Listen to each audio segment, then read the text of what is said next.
السلام علیکم ناظرین، میں محمد عمران اور آپ دیکھ رہے ہیں اسلامک ٹی وی اجانی۔ ناظرین، آج کا میرا موضوع ہے اسلامک جرنل نالج کے اوپر۔ ویڈیو کا میرا پارٹ نمبر 6 ہے، تو چلیے شروع کرتے ہیں سوال اور جواب کا سلسلہ۔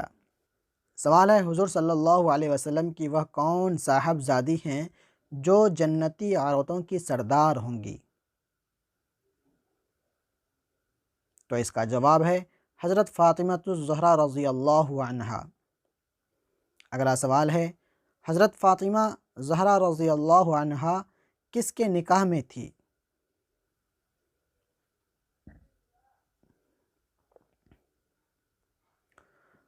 تو اس کا جواب ہے حضرت علی رضی اللہ عنہ کے نکاح میں۔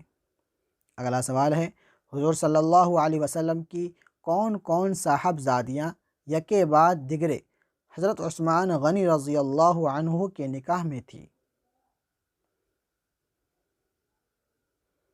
تو اس کا جواب ہے حضرت رقیہ، حضرت ام کلثوم رضی اللہ عنہما۔ اگلا سوال ہے، حضور صلی اللہ علیہ وسلم کی صاحبزادی حضرت زینب کس کے نکاح میں تھی؟ تو اس کا جواب ہے حضرت ابو العاص بن ربیع رضی اللہ عنہ کے نکاح میں۔ اگلا سوال ہے، حضور صلی اللہ علیہ وسلم کے سب سے بڑے صاحبزادے کا کیا نام تھا؟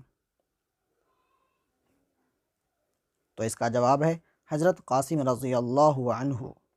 اگلا سوال ہے، حضور صلی اللہ علیہ وسلم کے منجھلے صاحبزادے کا کیا نام تھا؟ تو اس کا جواب ہے حضرت عبداللہ رضی اللہ عنہ۔ اگلا سوال ہے، حضور صلی اللہ علیہ وسلم کے سب سے چھوٹے صاحبزادے کا کیا نام تھا؟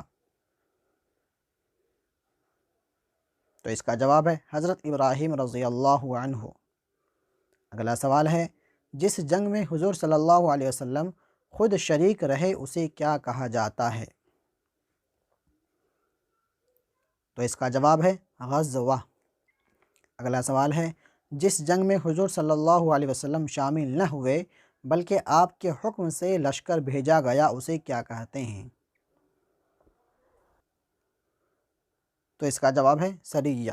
اگلا سوال ہے، اسلام کے دفاع کے لیے سب سے پہلا کون سا غزوہ ہوا؟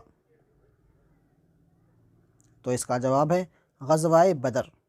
اگلا سوال ہے، ابو جہل کس جنگ میں مارا گیا؟ تو اس کا جواب ہے جنگ بدر میں۔ اگلا سوال ہے، جنگ بدر میں کتنے صحابہ شہید ہوئے؟ تو اس کا جواب ہے 14۔ یہ میرا آخری سوال اور جواب تھا۔ امید کرتا ہوں آپ کو ویڈیو پسند آیا ہوگا۔ اسی طرح کی نالجبل ویڈیو کو دیکھنے کے لیے آپ سے گزارش ہے آپ لوگ میرے چینل کو سبسکرائب کریں اور بیل کو دبا کر کے اور کر دیں تاکہ میں کوئی بھی ویڈیو اپلوڈ کروں تو سب سے پہلے نوٹیفیکیشن آپ تک پہنچے اور اس ویڈیو کو دیکھ سکیں اور اپنا جنرل نالج اسلامک کے اوپر آپ لوگ اپنا تیز کر سکیں۔ ملتے ہیں اگلے ویڈیو میں۔ خدا حافظ۔